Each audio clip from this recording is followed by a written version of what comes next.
If you've ever wanted to see Luke Skywalker wearing a gold jumpsuit while singing in German, you've come to the right place. Today we are traveling back in time to when Star Wars was campy good fun from a certain point of view. What I always wanted to know was who greenlit dancing stormtroopers on the Donny and Marie show, and why? And what can we learn from that time period when Luke Skywalker went waka waka? I'm Jennifer Landa, and this is ForceCenter presents the Jedi Beat. So sit back, enjoy your hot chocolate, because we're gonna go down this rabbit hole together.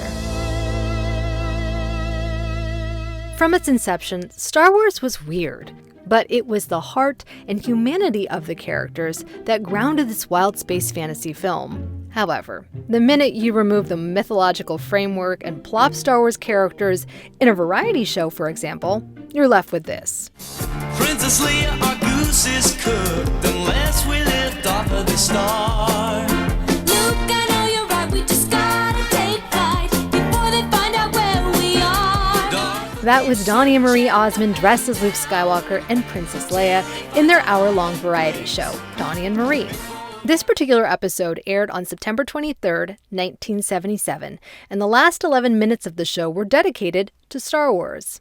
Wearing Star Wars costumes while singing a Barry Manilow song is peak 1970s. C-3PO and R2-D2 make a cameo appearance, and that's where the Star Wars show goes off the rails, as if it hadn't already. Oh, I wish Obi-Wan Oki were here. Yeah, he'd tell us what to do. I'll tell you what to do. Comedian Red Fox plays Obi-Wan Kenobi. He's superimposed in the sky, maybe to insinuate that he's a Force ghost. This was a TV budget after all. Singer Chris Christopherson is Han Solo, but his laid-back performance makes him reminiscent of Jeff Bridges as the Dude, but in Star Wars. What can I do for you? The main storyline is that Luke and Leia need Han Solo's help and his ship to get off of this star. Show us the way to get out of this world, for that's where everything is. But there's an Imperial baddie on their tail. Hear my voice, where you are.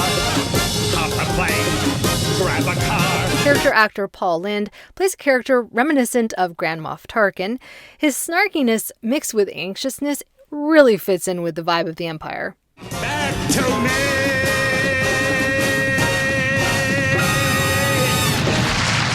Oh, I wish this were canon. And then on top of all of this, we are graced with a performance of dancing stormtroopers who sing Get Ready by The Temptations. Look out, people, 'cause here we come. Darth Vader also makes an appearance, and he's voiced by Thurl Ravenscroft. And I vow by the power of my force, I shall return. Ravenscroft was the voice of Kellogg's Tony the Tiger, and he was also the vocalist for the classic song You're a Mean One, Mr. Grinch. Obviously, this Donny and Marie episode is a spoof on Star Wars. The jokes are corny, Han Solo has a rocket ship instead of the Millennium Falcon. It's definitely not canon, although Luke and Leia are unintentionally portrayed as brother and sister. Star Wars characters were also appearing on another show over on NBC in late 1977. The squeaky clean duo of Donny and Marie targeted a more family-friendly audience, but if you wanted comedy that was edgy and controversial, you were tuning in to the Richard Pryor Show. The hour-long comedy variety show only ran for 4 episodes before NBC pulled it, but in one of those episodes, Richard Pryor crossed paths with Star Wars. What the hell you know about it? Your brain's about to fall out your head. The bit is pretty straightforward. Richard Pryor is a bartender at a Mos Eisley-like cantina. The bar patrons are made up of some of the aliens from the cantina in A New Hope. The masks are the same, but the aliens' costumes look more like something you'd pull together from a thrift store. There's a drunk Bith stumbling around, Muff Tack shows up wearing suspenders, a Deveronian is wearing a leather vest while making out with a Rodian. None of the aliens speak, they simply grunt or gesture, which results in Richard Pryor trying to deduce what the characters want. Oh, I see. Well, why don't y'all go upstairs and get a room? Donny and Marie's show feels like a moment frozen in time, while Richard Pryor's comedy is still fresh and unexpected. I think the reason his bit works so well is because Richard Pryor is representing the audience's perspective. How would we, the audience, react if we were stuck in a bar full of aliens? It just works. It's easy to dismiss these Star Wars tie-ins as cringe, but if we look at the context of when these specials aired, the Star Wars Holiday Special included, this was the beginning of modern movie marketing and merchandising. It was all a brilliant promotional strategy that came from this man, Charles Lippincott. Charles Lippincott was a vice president of advertising, publicity, promotion, and merchandising on Star Wars in 1976 and 1977. Lippincott once said that he was, quote, a true fanboy, a diehard science fiction fan, and comic book collector, end quote. Lippincott's marketing strategy came from being a fan himself. He developed merchandise he thought fans like him would like, and 6 weeks before Star Wars was released, he organized a Star Wars panel at the Science Fiction, Horror, and Fantasy Con in April of 1977. The panel included Mark Hamill and John Dykstra, and Charles Lippincott did a slideshow presentation on the Star Wars characters, plot, and vehicles. This is the Y-Wing, another Rebel fighter, and the Y-Wing in flight. 6 weeks later, Star Wars was a smash hit at the box office, but even successful movies can have a drop-off in the numbers as the weeks go on. And for a movie that was released in May, like Star Wars, it was expected that it would lose its audience after Labor Day. So Lippincott knew that to keep the momentum going, he'd have to keep Star Wars at the forefront of everyone's minds. In September of 1977, Fox released a Making of Star Wars documentary as part of a campaign to revitalize Star Wars at the box office.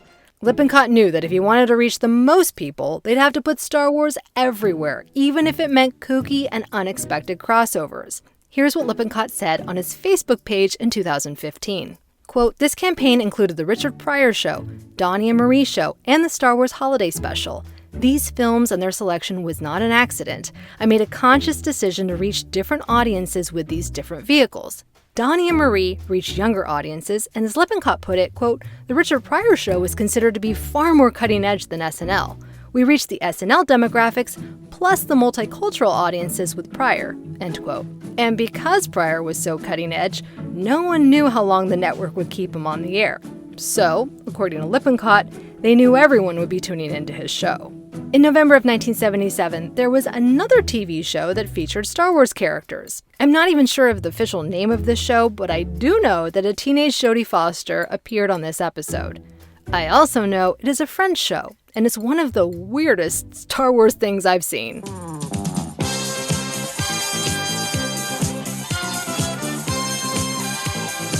You might recognize that song as Mecco's Disco Star Wars theme, playing as C-3POs do a synchronized dance.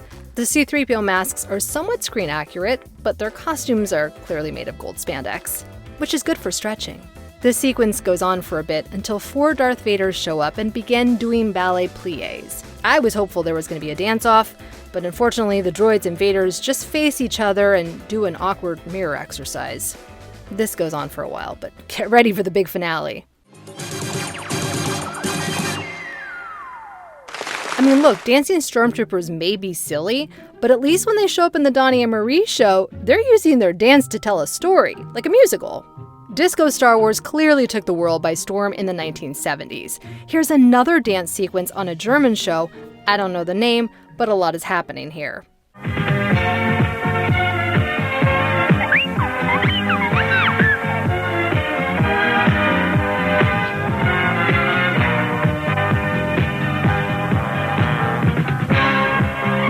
Listen, you're never going to look at the medal ceremony in A New Hope the same way again.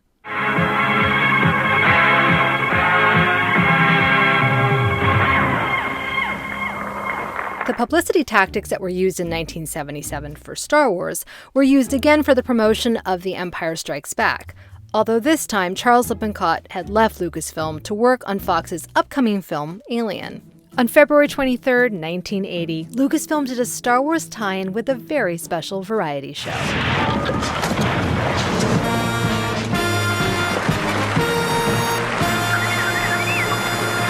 Look, it's Luke Skywalker and C-3PO. The Muppet Show was a hit variety show in 1980 that featured guest stars like Steve Martin, Wonder Woman's Linda Carter, Elton John, and Gilda Radner. Kermit Flail! And 4 months before the release of The Empire Strikes Back, believe it or not, with us tonight are none other than the stars of Star Wars featuring special guest Mark Hamill.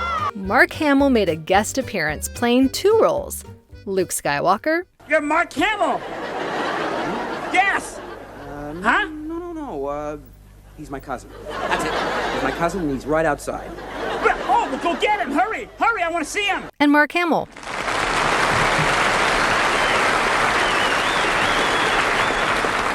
Hiya, Fozzie. Oh, wow! Hey, you know what? You could be a guest on this very show, right, Kermit? Apparently, Hamill was concerned at the time about being typecast as Luke, so the writers wrote a dual storyline. And incidentally, why are you fellas here? We are searching for Chewbacca. Oh, Chewbacca the Wookiee? Correct. Luke Skywalker plays the straight man to the Muppets comedy throughout the episode, while Mark Hamill waka wakas it up. Hey, did you hear about the scientist who crossed a toad with a saxophone? He got a frog horn! He also shows off some of his skills as a voice actor and impressionist. Well, I just love impressions. Oh, I just love doing them. The whole episode is classic Muppet humor, with Star Wars taking front and center stage in the Pigs in Space bit. Miss Piggy is dressed up as Princess Leia, complete with a bun hairdo. Oh, it is I, the princess! Princess? Gonzo plays Darth Vader, or as he's called, Darth Nader. The world will never know. They end up on the surface of a strange planet, and then comes the song and dance.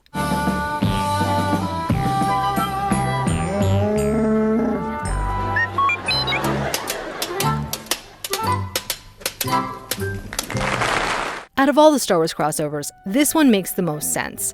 Puppeteer, actor, director Frank Oz had worked on The Empire Strikes Back as Yoda, but besides that, he was best known for performing Muppet characters like Miss Piggy, Fozzie, and Grover. George Lucas knew Muppets creator Jim Henson.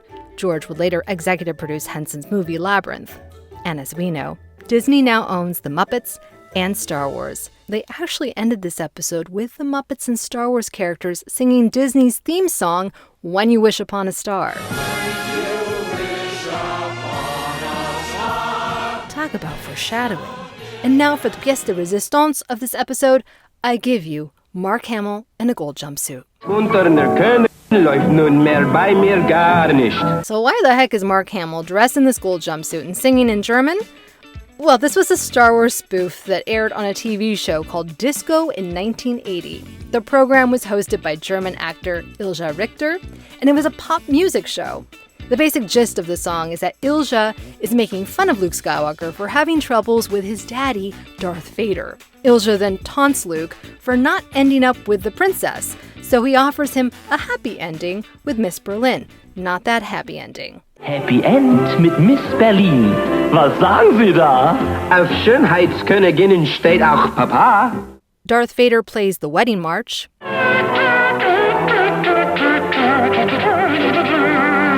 And they wish everyone a Merry Christmas. I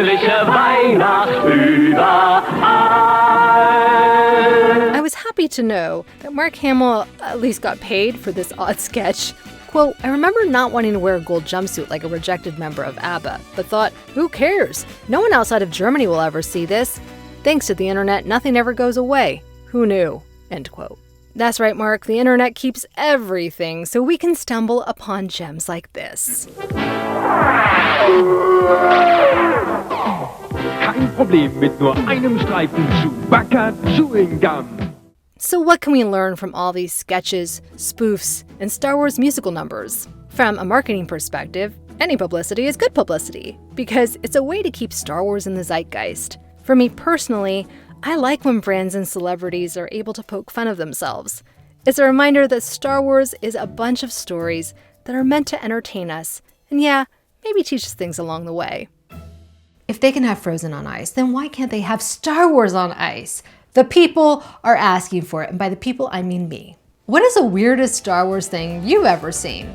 On second thought, if you're gonna put that in the comments, keep it safe for work. You know this is a family-friendly place. And be sure to subscribe, because on the next episode of the Jedi Beat, we're going to look at one famous Lucas. That's right, Marcia. Thank you so much for watching. Be well, and I will see you here next time.